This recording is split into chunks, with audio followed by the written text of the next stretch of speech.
Hi, my name's Chris, and in this video we're going to deep dive miter saw dust collection.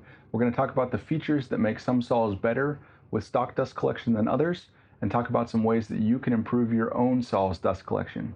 Stick around.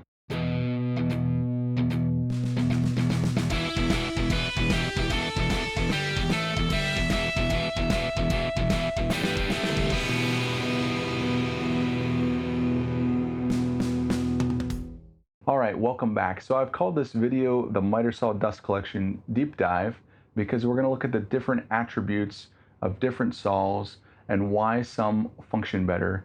But more importantly, we're going to identify why a miter saw is notorious for being horrible for dust collection. And I may or may not have been completely obsessed with this problem a few years ago until I solved it for my own saw. And then ultimately, I've come up with 4 different options that you can apply to your saw no matter what kind of saw you have, or you can use it when you're analyzing features of saws that you might be setting out to buy, and you can determine without even cutting with it how its dust collection might perform. I hope you enjoy this video. I'm very excited about it. A few years ago, I set out to optimize the dust collection for my own miter saw. Now I have a single bevel, non-sliding DeWalt miter saw. My miter saw was relatively simple to optimize, but what we're going to talk about today can apply to just about any miter saw. So the first thing we're going to do is look at the basic functions of a stock miter saw. You have a circular saw blade that's spinning clockwise like this, and then the green represents your workpiece, and then the arrows represent sawdust, where they're going to exit the workpiece as chips that were cut by the blade. So as you can see, as this blade rotates down, the teeth are going to enter the workpiece and take cuts out, and those slivers are going to follow the path of the blade and the cross cut in the workpiece until they exit the piece. They're going to ideally want to exit tangent to the blade and go straight off the back. But some of those chips are gonna remain in the gullets of the blade and follow the blade up and around. So you get a general chip stream that's gonna leave the blade at an upward, rearward angle like that.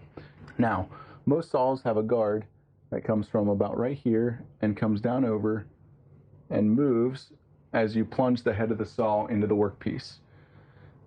What dust is following the blade oftentimes either follows under the guard, hits the workpiece, and comes flying out and around the guard because it can't continue back into that curve. All of this flow here, so it starts off laminar as it comes off the blade, but then once it comes in here inside the guard or hits the back of the guard, all of this airflow becomes highly turbulent. Most of the dust does shoot straight off the back of the blade, but you always get this cloud of dust around the saw that doesn't seem like it makes sense unless you think about it in this way. Or it's going to hit the back side of the guard and come flying out horizontally to the saw. That dust is just following the blade around, and so it becomes unpredictable and it just kind of goes out wherever it can escape. So I hope that makes sense. Now we're going to move on to kind of the 4 options, if you will. So anything in black is representing the saw here, or in this case, the arrows showing the rotation of the blade. You have your circular saw blade, the workpiece is still in green here, and then we've added what most stock dust ports look like. They're generally to the rear of the blade. They have somewhat of an upward angle, similar to what we expect the chips to fly off the blade at. And then this guard, which I didn't really draw because it kind of gets in the way of everything, but recall that the guard is the reason for a lot of the turbulent flow. Even without dust collection, you can see that that is oriented in a manner where most of those chips are going to exit as a stream coming off of that blade. And that's why dust bags actually work really well on circular saw blades, because they throw that stream of dust very consistently straight off the back of that blade tangent from where it exits the workpiece. But as we talked about earlier, that dust is also going to be captured in the gullets of the teeth, or it's going to be caught in the airstream created by the blade and become turbulent and go out and escape into your shop. Now, if you simply add suction to this, you'll notice that stock suction does a pretty good job. Most miter saws are designed with a shop vac in mind. You probably already know shop vacs provide high static pressure but low airflow volume. So think high static pressure is strong suction. That's why shop vacs are great at picking up water or heavy materials or really pulling dirt out of carpets, etc. Shop vacs or dust extractors are actually really good for this task of pulling those chips out of that airstream and that turbulent airflow caused by that blade. So just hooking up a shop vac to your miter saw is going to capture quite a bit of the dust from your saw. I know that's common sense, but still, a lot of people don't even go through the trouble of hooking up a vacuum at all. These stock ports are made where they're oriented so that they catch the chips coming off here, but I don't think a lot of them get the angle right. And then another issue they have is they're actually too far away from the blade. They leave a pretty big gap here. Now I've drawn this pretty close, but in reality, if you look at my own saw, it's probably 2.5 inches behind the blade. So it's really far away from where those chips are exiting, but that consistent stream still makes its way into that port most of the time. It's the cloud of dust we got to get rid of, right? Okay, so let's look at what some of the more high-end saws do. You've got the Festool Kapex, the Bosch Glide, the Delta Cruiser, Makita, and I'm sorry if I left anybody out, but let's look at some of those features. So these saws, specifically the Festool Kapex, is probably the industry standard as far as the best dust collection. And some of the features that are a little bit different on it is it has a wider shroud, it's closer to the blade, it's at a steeper upward angle, and this is a feature you start to see in a lot of the sliders, where they put that dust port kind of at an upward angle in between the blade and the blade housing and the rest of the, whatever the arbor carriage is called there. Now, the key thing to look at here is, in some cases, it comes up and around the side of the blade, which is excellent. In the case of Festool Kapex, this entire blade is enclosed in a plastic surround right here, and then the guard is clear plastic. It allows the dust extractor to not only pull those chips kind of in a natural orientation, but it gives that dust extractor a little bit longer period of time to grab some of those chips that are being carried by the blade up and around and get them back into the collection airstream. And then having the housing that also goes around the guard allows those chips to fall back down into that airstream. Now, some still do get around that guard and get out into the shop, and they're still very turbulent. So this airflow is very turbulent. So they kind of go in random directions, and it's not super predictable. So a saw like a Festool Kapex, you're going to get probably greater than 90% of the dust into the extractor, but you still have that random bit of dust, and sometimes often the fine dust will escape that because it's carried away in that turbulent airflow. So you can see that this design is, this higher end saw example is optimized for dust extractors. So the main advantage you also see with these high-end saws, like the Festool Kapex, the Makita, is they have their bushing bars mounted to the front of the saw carriage, which actually allows you to still have a nice sliding depth, but it preserves the space behind the saw, so you can push it closer to a wall and you don't have to have a lot of open space behind the saw. Similarly, Bosch and Delta have solved that same problem of wanting to have your miter saw up against a wall with their articulating arms. So you can see the two things the high-end saws seem to do well: they optimize for dust extractors, and they allow you to put that saw up against the wall. There's a lot of great designs out there that utilize what I would call full enclosure as the solution.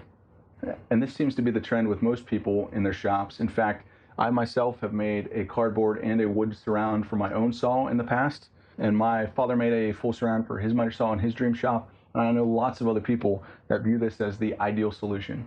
I think it is the ideal solution if you have a high flow dust collector. What it's going to allow you to do, if you don't hook up a hose, it's going to contain the offshoot. They'll hit the back wall here and fall to the ground or fall down into the dust collection airstream. And then it will also pull air in around the saw, which is going to pull most of the dust cloud back into the surround and into your dust collector. Now, obviously you want to maximize where this airflow is coming in, and you want it to be as close to the blade, etc. So a lot of people will put doors on the front of that go between the fence and the rest of the saw arm, so that that air comes straight in around the blade and pulls those chips back into the housing.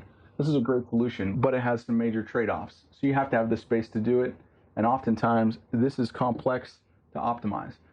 So the main advantage of this method is that it decreases the distance between the extraction and the airflow and the blade offshoot. The main advantage here is that it doesn't necessarily decrease the distance between the stock dust port and the blade, but it allows you to contain the majority of the dust and eventually get it into the collector.